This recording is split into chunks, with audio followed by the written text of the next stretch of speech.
आता एक breaking news येते। अमित शहांच्या मुंबई दौऱ्यावरती विरोधकांनी ताशेरे ओढलेत।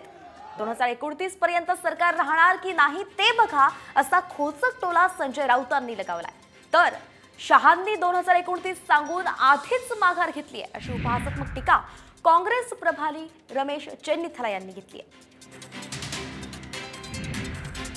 अमित शहांना स्वप्नदोष झालेला आहे, याला स्वप्नदोष म्हणतात।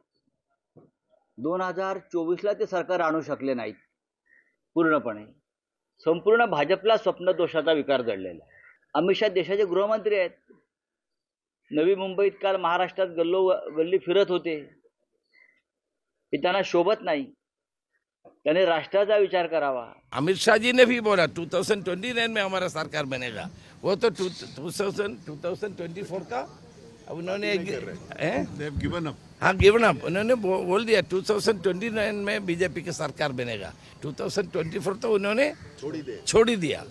अमित शाह पक्षाचे वरिष्ठ नेते आहेत, त्यांचं काम आहे महाराष्ट्रात त्यांचे जे कार्यकर्ते आहेत ते टिकवून ठेवण्याचं। त्यामुळं 2024ला सत्ता येणार नाही स्पष्ट झाल्यामुळं आता 29चा वादा करण्याचं काम चालू आहे।